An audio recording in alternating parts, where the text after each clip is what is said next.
Guys welcome to my new session.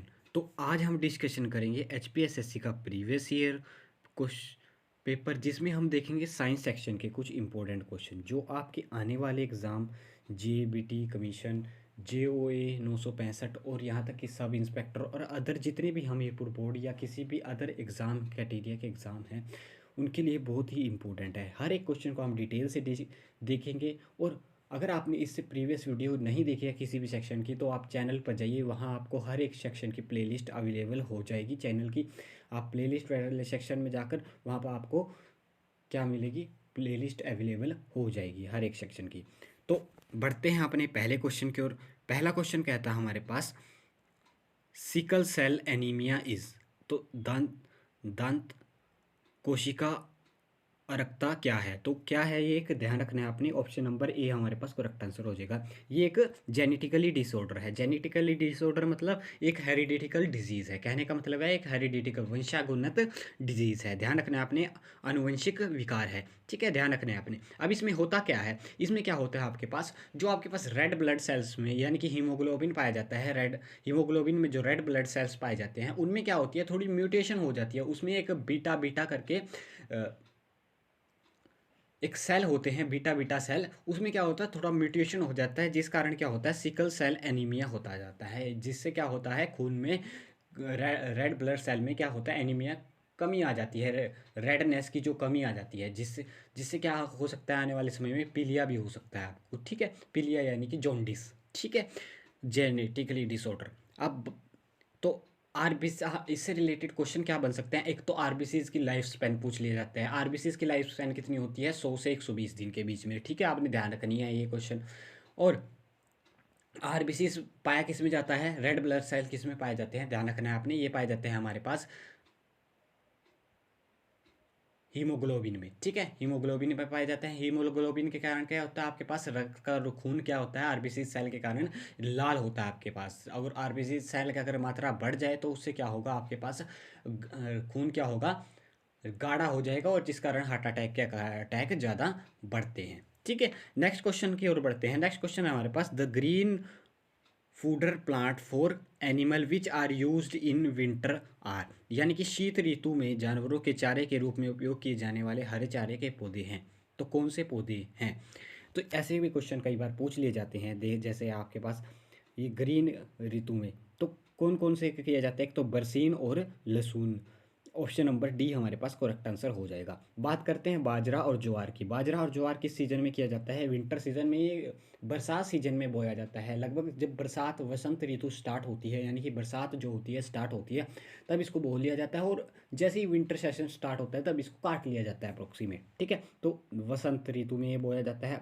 और मेज़, मेज़ भी खरीफ फसल है। ध्यान रखना आपने, मेज़ और सोयाबीन कैसी फसल है, खरीफ फसल है। ये कुछ हमने डिस्कशन कर लिए।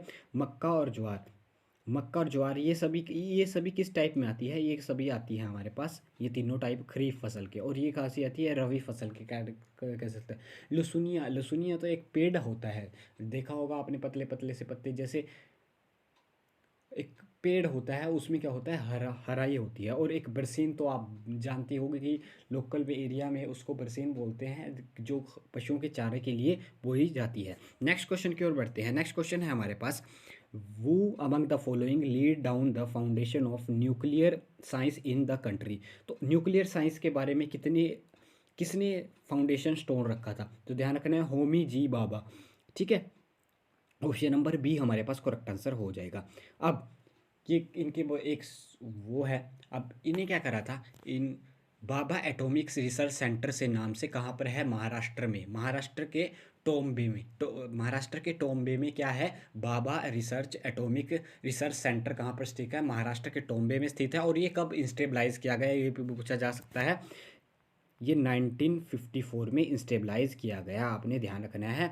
अब बात क्या हुई थी, ये न्यूक्लियर साइंस, इन्होंने क्या कहा था कि हम भारत में क्या करेंगे, जब भारत क्या है, परमाणु न्यूक्लियर कैपेबल देश नहीं था, तब इन्होंने क्या बना, सोचा था कि भारत एक न्यूक्लियर कैपेबल फ्यूचर में आने वाले कुछ समय में बन जाएगा। लेकिन इन्हें क्या करा था, अब अमेरिका के पास पावर है, उसमें अमेरिका हिंदुस्तान का मित्र होता नहीं था। वैसे तो मित्र आज भी नहीं है, आज भी वो इनडायरेक्टली आप किसी वे में अपने हथियार हमको सप्लाई कर रहा है, बाकी कुछ नहीं है।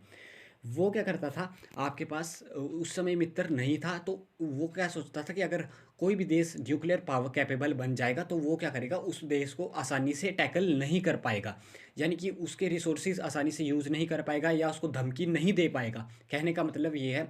तो इस कारण क्या हुआ था, जो बाबा एटॉमिक जो होमी जे बाबा थे, उनको क्या कर दिया गया था, फ्लाइट में अचानक ही उसको क्रैश करवा दिया गया था उनकी फ़्लाइट को, ठीक है? जिस कारण क्या हुई थी, उनकी मृत्यु हो गई थी। और इंडिया का क्या हो गया था, जो पहले कम से कम 10 या 12 साल पहले इंडिया न्यूक्लियर कैपेबल बन जाना था, उसे 10 और 12 साल पीछे चला गया, जिस कारण, उस कारण। तो ये आपने ध्यान रखना है। अब बात कर लेते हैं न्यूक्लियर रिएक्शन से रिलेटेड, आपसे क्वेश्चन पूछे जाते हैं एग्जाम में। अब न्यूक्लियर फ्यूज़न और फिज़न में क्या डिफरेंस होता है? न्यूक्लियर फिजन का मतलब होता है, ये कहाँ पर होती है, जो न्यूक्लियर फिजन होती है, न्यूक्लियर संलयन, ये होती है आपके पास, ध्यान रखना है आपने, ये होती है आपके पास न्यूक्लियर जो संलयन, नाभिकीय संलयन होती है, ये होती है आपके पास सन में होती है। इसमें क्या होता है आपके पास, हाइड्रोजन हाइड्रोजन मिलकर हीलियम का निर्माण करते हैं, और ये प्रोसेस कहाँ पर होती है, ओनली सन पर ही होती है, पृथ्वी पर नहीं होती। उसके बाद आती है आपके नाभिकीय विघटन। नाभिकीय विघटन में क्या होता है आपके पास, नाभिकीय विघटन में क्या होता है, जो हीलियम बना होता है उसको क्या कर, हीलियम या किसी भी उसकी तरफ से क्या करते हैं, उसको छोटे छोटे रूप में तोड़ देते हैं, उसे को क्या कहते हैं, एटो उसकी उसी प्रिंसिपल बेस्ड है जो आपके पास न्यूक्लियर विघटन है, नाभिकीय विघटन है, उस पर क्या बेस है आपके पास, एटॉमिक बम और अदर बम उसी कैटेगरी पर बेस्ड है, जो एटॉमिक बम उसी कैटेगरी पर बेस्ड है। और सोलर एनर्जी किस पर बेस्ड है, आपने ध्यान रखना है, न्यूक्लियर यानी कि नाभिकीय संलयन पर, न्यूक्लियर फिजन पर, ध्यान रखना है आपने। नेक्स्ट क्वेश्चन की ओर बढ़ते हैं। नेक्स्ट क्वेश्चन है हमारे पास, ध्यान, which use as the magnifying glass. तो इसमें से बताना है आपको मैग्नीफाइंग ग्लास कौन सा है। तो मैग्नीफाइंग ग्लास होता है हमारे पास कन्वेक्स मिरर, ध्यान रखना है आपने, कन्वेक्स मिरर जो ऑप्शन में नहीं है। तो कन्वेक्स मिरर को किस नाम से जाना जाता है, कन्वेक्स मिरर क्या करता है आपके पास, मैग्नीफाई यानी कि डाइवर्स करता है, फैलाता है। ऑप्शन नंबर डी हमारे पास करेक्ट आंसर हो जाएगा, ठीक है। और कनकेव लेंस का क्या काम का है, कन्वर्जिंग करवाना, ठीक है। कनकेव लेंस का क्या काम का है, कन्वर्जिंग करवाना। और कन्वेक्स लेंस का काम है डाइवर्जिंग लेंस भी उसे कहा जाता है। बात आती है प्लेन मिरर और कन्वेक्स मिरर। अब बात सबसे पहले बात करते हैं मिरर और लेंस के बीच में डिफरेंस। मिरर और लेंस के बीच में क्या क्या डिफरेंस होते हैं नॉर्मली। अब बात आता है आपके पास रिफ्लेक्शन और रिफ्रैक्शन। रिफ्लेक्शन के केस में हमेशा एल, जब रिफ्लेक्शन की बात होगी तब क्या, यानी कि परावर्तन की बात होगी, तब हम हमेशा बात करेंगे मिरर की बात। और जब अपवर्तन यानी कि रिफ्रैक्शन की, आर की बात करेंगे, तब हम बात करेंगे किसकी का बारे में, तब हम लेंस की बात करेंगे। आपने समझ लेना है, तब हम किसकी बात करेंगे, लेंस की बात करेंगे, ठीक है। अब लेंस की बात करेंगे, बात कर लेते हैं आपके पास कन्वेक्स मिरर और concave mirror. Convex mirror, concave mirror के यूज़ डिस्कशन कर लेते हैं। एक तो आपके पास उसको वो क्या करता है, फैलाने का काम करता है, तो सेविंग मिरर में आपके पास, और डेंटल मिरर में कास्ट में यूज़ किया जाता है, कनकेव मिरर को यूज़ किया जाता है। कनकेव मिरर को डेंटल मिरर और सेविंग मिरर में यूज़ किया जाता है। कन्वेक्स मिरर को साइड व्यू मिरर, जहाँ पे गाड़ियों में पीछे देखने के लिए यूज़ किया जाता है एक तो वहाँ पर। और टर्निंग मिरर, टर्निंग मिरर आपने ज़्यादातर देखा, वो क्या करता है, पूरी इमेज बना देता है छोटी सी, ठीक है।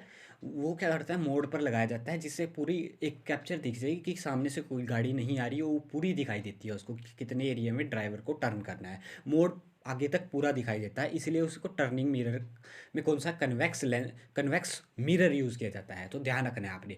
बात करते हैं लेंस की। लेंस की जब नेक्स्ट वीडियो आएगी साइंस में, उसमें हम कन्वेक्स लेंस और कनकेव लेंस की बात कर लेंगे। अब बढ़ते हैं हम नेक्स्ट क्वेश्चन की ओर। नेक्स्ट क्वेश्चन है हमारे पास, sea water is saltier than rain water because of. Sea water क्यों सोल्टर होता है रेन वाटर्स के कंपैरिजन में। तो रिवर वॉश अवे सोल्ट, यानी कि रिवर क्या करता है, वॉश अवे कर देता है जो उसमें सोल्ट पार्टिकल होते हैं। जब रिवर्स बहती है, पानी बहता है रिवर में, तो क्या करता है, जो सोल्ट वाटर होते हैं उसको क्या बहा कर ले जाता है अर्थ में से। और जो पोर यानी कि पत्थर अर्थ और सैंड सूंड में से बहा कर कहाँ पे ले जाता है, सी में गिर देता है, जिस कारण क्या हो जाता है, वहाँ पर क्या होता है, उसका जो समुद्र का रंग वो होता है सोल्टी होता है कंपैरिजन में रिवर वाटर। तो ऑप्शन नंबर बी हमारे पास करेक्ट आंसर हो जाएगा। आपने ध्यान रखना है, इससे इतना ही क्वेश्चन आपने ध्यान रखना है। नेक्स्ट क्वेश्चन है हमारे पास, नेक्स्ट क्वेश्चन है हमारे पास, plants different from animal in having. तो प्लांट्स डिफरेंट कैसे होते हैं एनिमल से, तो ध्यान रखना है, इसका जो करेक्ट आंसर हो जाएगा वो लोकलाइज ग्रोथ के कारण प्लांट क्या होते हैं, डिफरेंट होते हैं। अब अब आपने देखा होगा लोकलाइज ग्रोथ का मतलब हम समझ लेते हैं इसके कॉन्टेक्स्ट में।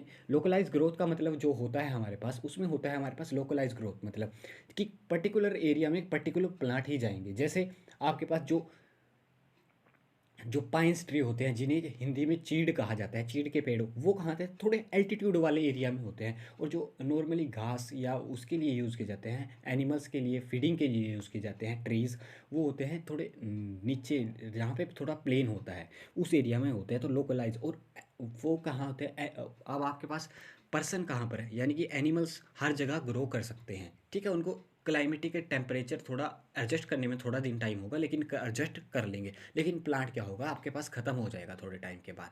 अब आ रहे हैं हाइब्रिड करके, उनको ले जा रहा है इस तकनीकी पर, हाइब्रिड किया जा रहा है, लेकिन अभी भी इतनी तेज़ नहीं है। तो नेक्स्ट क्वेश्चन है हमारे पास, नेक्स्ट क्वेश्चन पर चलते हैं। Which of the following disease is caused by virus. तो वायरस के द्वारा कौन सी डिजीज होती है, तो ध्यान रखना है आपने, वायरस के द्वारा कॉमन कोल्ड होता है, यानी कि सामान्य सर्दी होती है। ऑप्शन नंबर सी हमारे पास करेक्ट आंसर हो जाएगा। अब बात कर लेते हैं टाइफाइड। टाइफाइड किसके कारण होता है, टाइफाइड बैक्टीरिया के कारण होने वाला रोग है। बात आती है कोरला, जिसे हेजा कहा जाता है, हैजा कहा जाता है। तो हेजा किसके कारण होता है, ये भी बैक्टीरियल डिजीज़ है। बात आती है मलेरिया। मलेरिया किससे होता है, ये प्रोटोजोआ से होने वाली डिजीज़ है। बात करते हैं, वायरस की बात हुई है, अब वायरस से रिलेटेड कुछ बीमारी डिस्कशन कर लेते हैं। बात आती है एड्स। एड्स पोलियो भी वायरस से होने वाली डिजीज़ है, चेचक, और यानी कि चिकन पॉक्स, ठीक है, ये भी वायरस से होने वाली डिजीज़ है। रेबीज़ एक और एक खसरा नाम, ठीक है, ये कुछ वायरस से होने वाली डिजीज़ है, आपने ध्यान रख लेनी है, ठीक है। कॉमन कोल्ड हो गया। अब बात आती है नेक्स्ट क्वेश्चन की ओर बढ़ते हैं। नेक्स्ट क्वेश्चन हमारे पास, cactus is refer to as. तो कैक्टस किस कैटेगरी को रेफर करता है, तो ध्यान रखना है आपने, ज़ाइरोफाइट, ज़ाइरोफाइट को क्या करता है, कैक्टस रेफर करता है, ज़ाइरोफाइट। ऑप्शन नंबर सी हमारे पास करेक्ट आंसर हो जाएगा। ध्यान रखना है आपने, ज़ाइरोफाइट किस कैटेगरी से, कैक्टस की कैटेगरी से। अब बात आती है हाइड्रोफाइट। हाइड्रोफाइट कहाँ होते हैं, हाइड्रो का मतलब ही होता है पानी, तो जो पौधे अक्सर पानी में लाइज करते हैं उन्हें हाइड्रोफाइट कहा जाता है। इसके एग्जाम्पल ले देता हूँ मैं, आपको कुछ एग्जाम्पल बता देता हूँ। एक तो वाटर लोटस हो गया हमारे पास, ध्यान रखना है आपने, water lotus. Pygmy water lily, pygmy water lily इसका एग्जाम्पल हो गया। उसके बाद दिया गया है ऑप्शन में मैसोफाइट। मैसोफाइट के एग्जाम्पल हो गए कॉर्न। कॉर्न जैसे जो कॉर्न, जो पॉपकॉर्न के लिए कॉर्न यूज़ किया जाता है, यानी कि मक्की के दाने यूज़ किए जाते हैं, वो इसका एग्जाम्पल, मैसोफाइट का एग्जाम्पल हो गया। एक होता है हमारे पास क्लोवर। ध्यान रखना है आपने, सी मैं लिख देता हूँ, आप नोट कर लीजिए उसको, CLOVER। आप डायरेक्ट आपके पास ऐसे क्वेश्चन में पूछे जाएंगे। उसके बाद आता है आपके पास ईपीफाइट, ऑप्शन में दिया गया है। ईपीफाइट के हो गया हमारे पास स्पेनिश मोश। स्पेनिश मोश हो गया एक एग्जांपल। उसके बाद आता है बर्ड्स नेस्ट फर्न। ध्यान रखना है आपने, बर्ड्स नेस्ट फर्न, यानी कि जो उसमें पौधा होता है ना, एपीफाइट एग्जांपल, जिससे क्या बनाते हैं पौधे, जो पशु पक्षी अपना घोंसला बनाते हैं, बर्ड्स नेस्ट फर्न उसे कहा जाता है। ध्यान रखना है आपने, एपीफाइट के कुछ एग्जांपल हैं। तो ये हमने डिस्कशन करे साइंस सेक्शन के कुछ इंपॉर्टेंट क्वेश्चन। अगर आपको वीडियो सच में इन्फॉर्मेटिव लगी तो वीडियो को लाइक कीजिए, चैनल पर नए हैं तो चैनल को सब्सक्राइब कीजिए। मिलते रहेंगे ऐसे ही नेक्स्ट इन्फॉर्मेटिव सेशन में।